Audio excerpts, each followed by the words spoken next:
So I have 17, and its limit as h approaches 0, arc sine of a plus h minus arc sine of a all over h equals 2. Agreed on that one?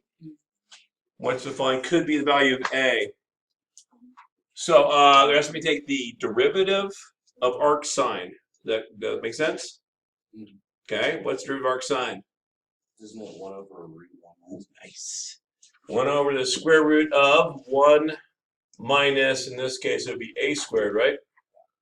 Equals 2. How do I solve from there?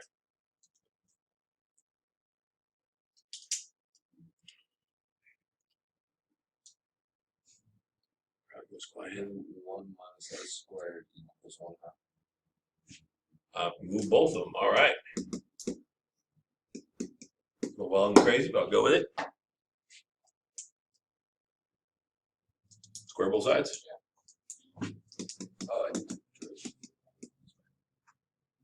Subtract 1 from both sides. I get negative 3/4 equals negative a squared. Get rid of the negatives. I got 3/4 equals a squared. Square root plus or minus root 3 over 2 equals a. So there's no minus choice. I'm going to go with plus root 3 over 2. Good? All right.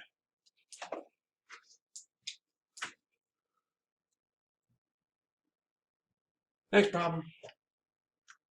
Anybody? Yes. Can you do 11 on the no test? 11 no. 11 no.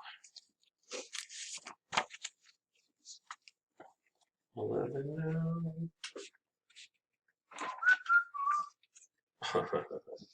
This is a bad problem. It's almost intentionally evil. It is integral from a to b of f double prime of x dx. Then it says f is a linear function. So first thing I do is take the second derivative of the linear function. You know what a linear function is? Do you know what a linear function is? I don't understand. Y equals mx plus b, right? Yeah. So take the derivative of that. Of y equals mx plus b. Yeah, take the derivative of that. Would that just be m? Just be m. Now take the second derivative of it. Just 0? Just 0. So second derivative of 0. So what's the integral of 0? Or 0? 0. Okay, so it's just Hey, done. Thank you. That was malicious almost, because it looks like it's going to be the second fundamental theorem, because it's derivative of the integral, but you have to take the second derivative before you do it, and that messes things up rather oddly. Hannah, good? Questions? I do. All right.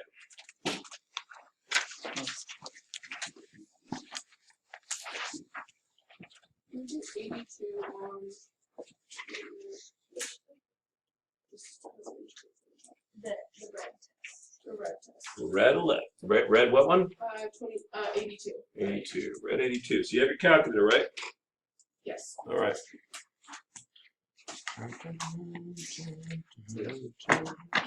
82. But it's like a word to word type thing. Could be. What? Because sometimes I find that if I just, by me saying that you have your calculator, it's like, oh, I could put that on my calculator. Sometimes not, right? It only works a couple times on the calculator test, but that's what I always forget is, oh, I got a calculator. I should probably use it. Okay, if the f is continuous along the interval from a to b, which the following must be true. Continuous, but doesn't say differentiable, right? All right. There's a number c in the open interval such that f of c has to be equal to 0. Does there have to be a 0? No. No. Okay, let's get rid of that one. B, there's a number c in the open interval from a to b such that a is less than c, which is less than b. That's interesting. I guess the question is, does it have a maximum and a minimum? Well, it could be a nice straight line like this, couldn't it? Yeah. In which case they're not bigger and smaller, they're the same, right? Yeah. So that's not going to work. C, there's a number c in the closed interval ab such that f of c is greater than or equal to f of x for all x in a, b. Holy monkeys. What the heck does that even mean? There has to be a letter C such that when you put in the function, it's going to be bigger than all the other values. Well, it's continuous. There has to be a maximum, doesn't there? Yeah. Well, just if it's a straight line, it's Yeah, but it says greater than or equal to. or equal to. Or equal to all values of x. So I'm thinking that might be okay. Okay. Let's move forward. There's a number C on the interval such that the derivative has to be 0. Does the derivative have to be 0? No. Nope. Moving on. There's a number C over the open interval from A to B such that the derivative is equal to the average. That's what they want you to go for, but why is that not true? That's mean value theorem, right? Mm-hmm. For mean value theorem, the average must be the instantaneous if it's continuous and differentiable. This is not differentiable, right? So I'm C. I don't know if that's the right answer, but it sure feels like it must be. Okay, so then the bottom one is only choosing also different. Right. If it's differentiable, then that'd be mean value theorem, in which case we'd absolutely agree with that. What number was that? 82. Oh, I don't have the answer key for that. Oh, yeah, I do. Where is it? 82? Mm-hmm. They said C. All right, Brian. I'm alright. You all right? Yeah. Jeremy. You do number 23 on the green test? 23 green. 23 green. 23 green. All right. 23 green.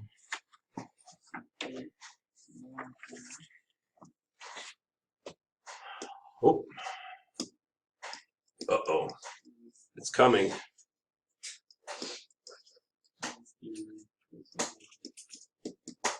Good lad. Thanks, Pat. G of x equals f to the negative 1 of x. Oh no, what kind of problem is this? Inverse. In which case we're going to do what? Do problem. We're going to switch the x and y, or we want to have the derivative, and we're going to take the derivative in the inverse area, and then we're going to flip it back to the original. It's too confusing. There's like too many flipping things. It's not that confusing.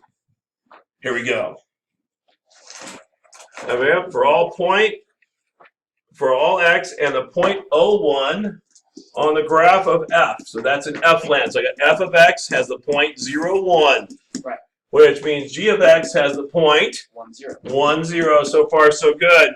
It says find the derivative at 1 in g land. Right.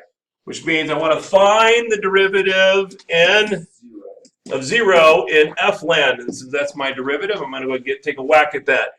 So my derivative would be 2 plus e to the x. 2 plus e to the x. So I'm going to plunk in a 0.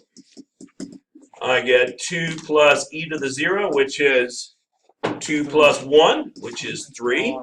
Move it to the other side. It becomes 1/3. That should be my answer. Yeah. Inverse. Learn to love it. You'll be better than 70% of the people. Because those are hard, apparently. Actually, they are hard. Just been seeing it for too many years. Moving on. What do you got for me? Mr. Jones, you got something? Ursula, you ready yet? No. No? Okay, move forward. I've got Julia. No, okay, sorry, I'm just looking. That's fine. That's fine. Hannah. I'll go.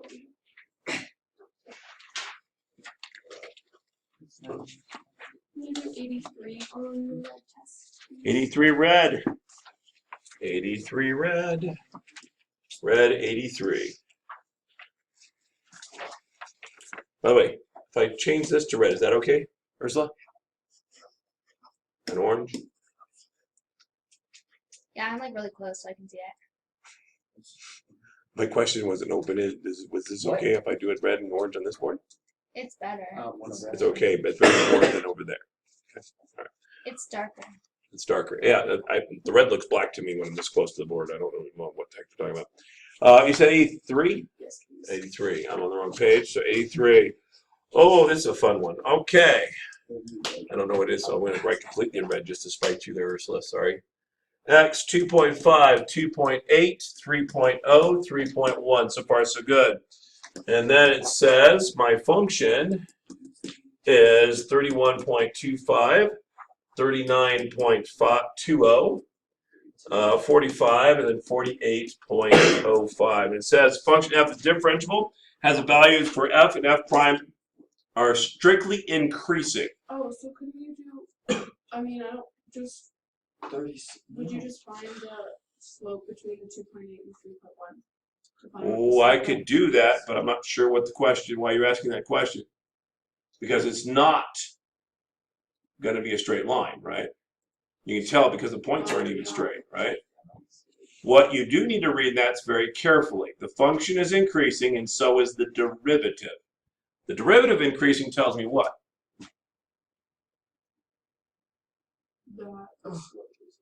The slope is increasing. What do we call that?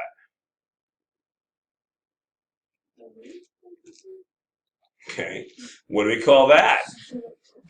When we see it on a graph, what do we call it? It is concave up. Second derivative is positive, so it's concave up. So this function looks like this.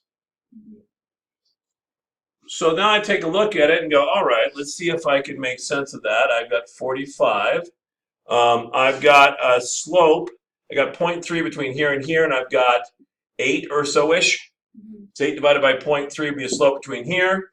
And then I've got 6-ish divided by 0.2 is a slope here. So it's increasing. It makes sense. And then between here and here, it's going up 3, but over 0.1, so it's again 6-ish. Fair enough? Yes. Okay, so for it to be concave up, that means the slope between these two has to be smaller than the slope over here. Yeah, but it, Agreed? yeah, but 6 divided by 0.2 is equal to 3 divided by Right, but I rounded the heck out of it. If you're more careful, you'll get that it goes a little bigger. But let's check that anyway. Let's do that right now. What's the average slope here? So do 45 minus 39.2 divided by 0.2. 29. 29 is the slope? Yes. Okay, so that's the 29 is my slope, right? And that's in the range of the choices they give me. Yes. And then let's check the slope between here and here, the average. So, what is that? Okay. 3.05 divided by